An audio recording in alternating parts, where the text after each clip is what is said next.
Halloween fans have been eating well over the last 5 to 6 years. Whether you love them or hate them, we were treated to a whole new trilogy of films.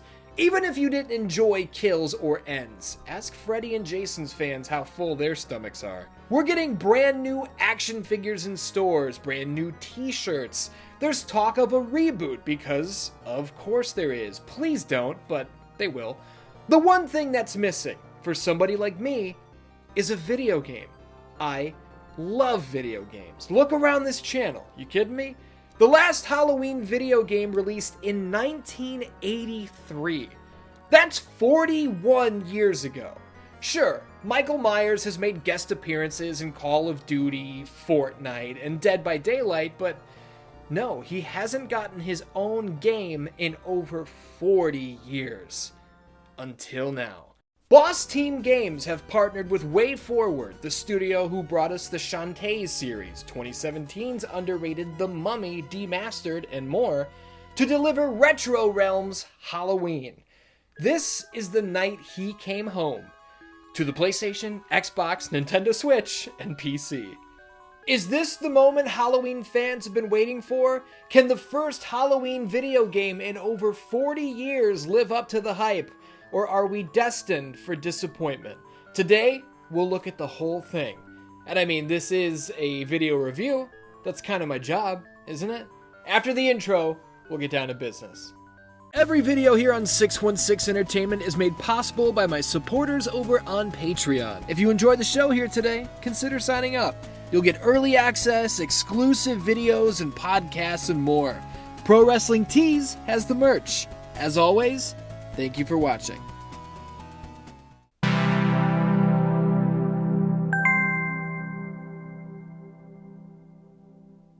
Let me just say right at the top, I'm able to deliver this review to you all today because I approached BossTeamGames with my intention to create a video like this, and I requested a review code.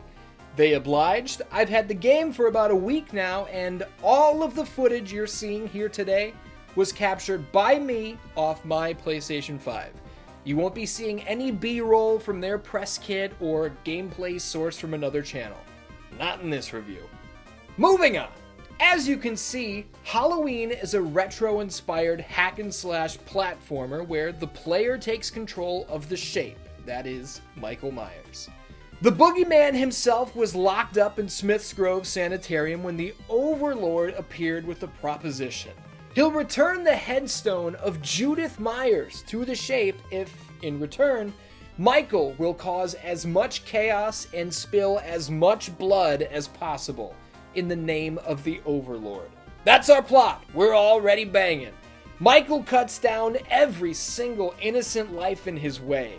From there, it's on to Phelps' garage, and again, fans of the films are already going, dude, hell yeah. The town of Haddonfield stands no chance against this escaped butcher, and level by level, the Overlord cheers on. Bosses range from Mr. F, who, it seems pretty obvious to me, is a play on the Frankenstein monster, to Phelps Jr., the son of the man Michael killed in the first movie. I'm not going to ruin anything beyond World 3, but if you were wondering if Dr. Loomis and Laurie Strode are here, yes they are. And to be clear, there are 10 levels. You will be seeing no footage from anything past World 3 too. Don't worry. No late game spoilers. Not from me. I was unsure of what to expect when I turned the game on for the first time. Was it going to be super easy? I mean, I'm Michael Myers. I can kill anybody, right? In theory, sure, but you need the skill to pull it off. This game is not. I repeat, this game is not easy. There's a platforming spot near the end in the final level that took me no fewer than 30 tries to finally pull off. It's not quite Castlevania difficult, but you are not by any means going to breeze through Halloween, so don't worry. I haven't mentioned yet that the Halloween game itself is kept within the RetroRealms arcade. Yes, there's also an Ash vs. Evil Dead game, and no, I will not be reviewing that one today. I haven't even played it yet at the time that I'm writing this script. If you'd like to see a review on that one, let me know. I might be able to arrange that. The Halloween arcade cabinet is fucking awesome, and hearing the classic theme song when standing next to it will pop you big time.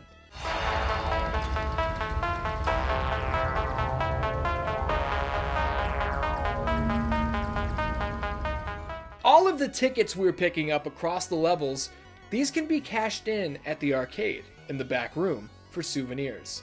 Michael's childhood costume, the original movie pumpkin, so on and so forth. These are sick.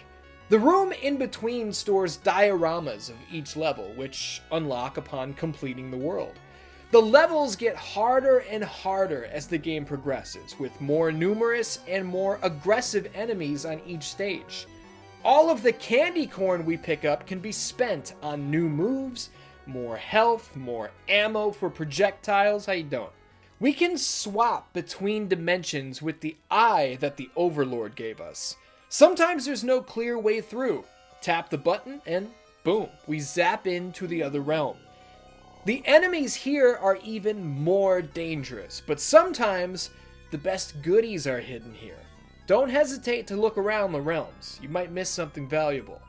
And keep that advice in mind for the backgrounds as well. I noticed a little girl sharing a cigarette with her dog. What in the hell is going on in Haddonfield these days? How many Easter eggs and oddities can you find? Now, I've been super positive thus far, and I gotta say, I haven't really been holding a whole list of negatives specifically for this section. I don't have much to complain about. But to be fair, I will list off the few problems I ran into right here.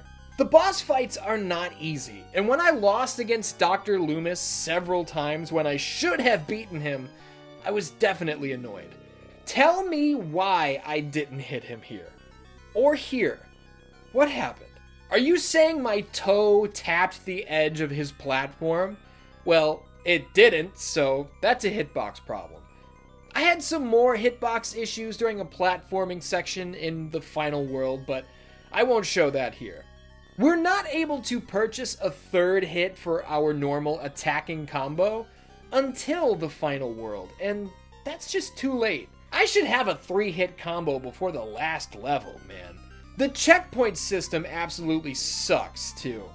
We have a nicely sized health bar. Maybe you could argue we are given plenty of chances to survive, but more often than not, dying sends us all the way back to the beginning of the level. I hate this shit. And the final boss is a pain in my asshole, and it's a 2-part fight. After battling so hard just to discover that there's a second phase, dying and getting sent back to the start, I'm not ashamed to say that I shut the console off and walked away more than once. And that's about it from a negative standpoint, and seeing as though I'm about to wrap this review up, I should probably tell you about the other playable characters, right? Laurie Strode is in the house, Dans, and no, she's not simply dropped into the Michael Myers storyline. The conversations change to fit her character. She's not armed with a butcher knife. Instead, she's got a pair of knitting needles, like the one she dropped Michael with in the first movie. I was wondering if Laurie was about to kill thousands of innocent people like the Shape does, but no. All of the enemies are reskinned so that they're visibly evil and corrupted. The Overlord even mentions that they're no longer human. These are details I really appreciate. Will you appreciate that Laurie was pre-order DLC? Probably not. Will you be able to buy her later? I would assume so, but I get why some will be annoyed that she's not just there from the start, or at least unlockable upon beating the game as Michael. Either way, it's awesome to have her here. Oh, and if you buy the Ash vs. Evil Dead game, you can bring Ash into the Halloween game. And Michael can stomp around the Evil Dead game as well. Is this fucking awesome? Yes, it is. Now you know I don't do review scores here on 616 Entertainment, so let's just get to the big question. Do I recommend RetroRealms' new Halloween video game? Yes, I do. Wholeheartedly. This is indeed exactly what Halloween fans have been waiting for. Outside of a few annoyances from a design standpoint, I don't have much to complain about. The game's 10 levels took me about 3.5 or 4 hours to complete as Michael Myers, and I've not finished it with Laura yet, and the only Ash gameplay I've experienced is what you saw in this review. I haven't completed the museum, and I would really like to, so that's a fun excuse to keep going.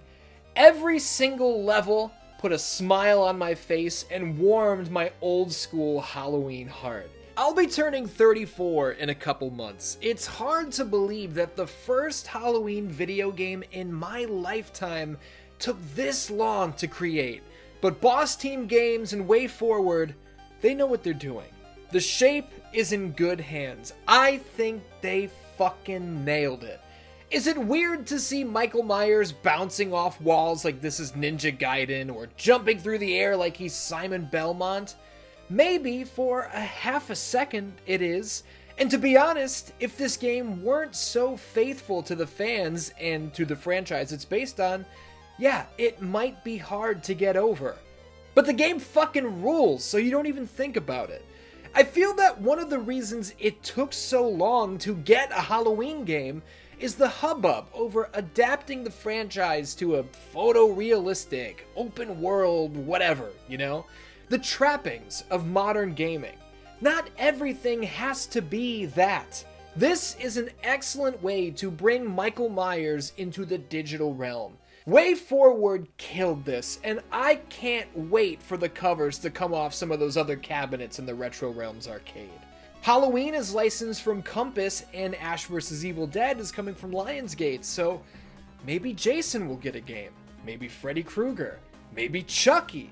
I don't know that any of this will happen, but if it does, I will be there day one. There's no doubt about it. That's my review of RetroRealms Halloween.